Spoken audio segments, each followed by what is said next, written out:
Your sister got both through some shit. She put other people through some shit. It was just mutual shit.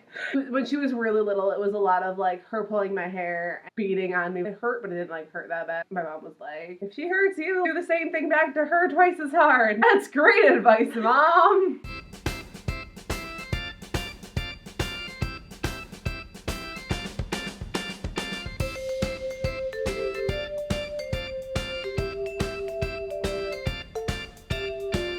It was a lot of she was annoying me. I would pick her up, put her in her room, sometimes handcuff her to the bed. She was able to get out of the handcuffs in like 10 seconds. It was like easy to get out of handcuffs. It was just enough to stop her long enough for me to get out of her room to my room and lock the door before she got there. Although there was that one time that I locked her in the West Wing in the middle of winter, which would have been fine if she had just stayed in there and watched the movie. No, she decided to walk around the entire house in no shoes and nothing but a nightgown in the middle of winter. Should have just watched the movie, Monica.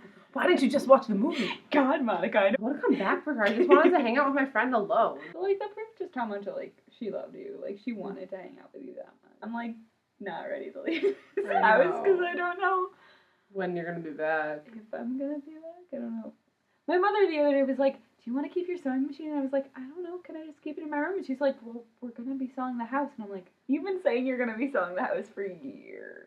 Well, I mean, now Paul is in college. True. With all of you out of the house. It's more likely. It is a lot more likely.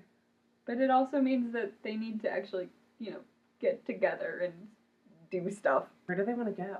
Chicago. They just want to be closer to my dad's office. Mm. When I was looking at jobs or whatever, I'm like, I found a job in San Diego. She was like, I'd move with you to San Diego. Living in San Diego is on my bucket list. And I'm like, okay, Mom, go live in San Diego then. She really doesn't want me to go to New York. She doesn't like New York, or she doesn't think I would like New York, which is weird because everyone else is like, oh my God, you would love New York. And I'm like, yeah, I know. You will love New York. But my mom's like, you're going to hate New York. You're going to get so lost. And I'm like, I'm probably going to get lost. But like a lot of people I talk to, like, yeah, I use Google Maps to get everywhere. I can't find anything. That's what the internet is for. That's literally the only reason.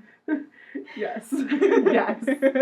But that's also just like any city, literally. Yeah, really.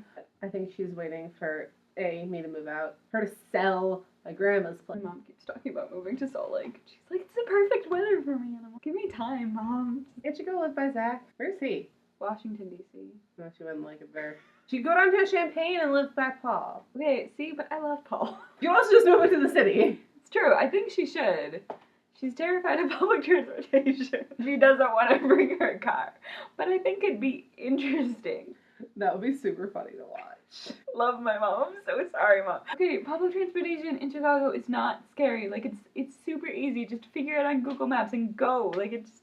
My mom is super, like, creeped out by, like, going south on the red line below, like, a certain point. It makes sense, but, like, I also went over, like, all over Chicago with that class. And, like, everything was fine. And, like, yes, some areas are more impoverished, but that doesn't mean you're going to get hurt in them.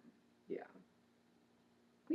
We prescribe so much danger to impoverished areas, and, like, yes, there may be more crime, but that's because they need to commit more crime to not die. And that fucking sucks. So fix the system, and then maybe there'll be less crime. I don't know. I'm a little bit overly political. And we need to stop blaming poor people for living their lives.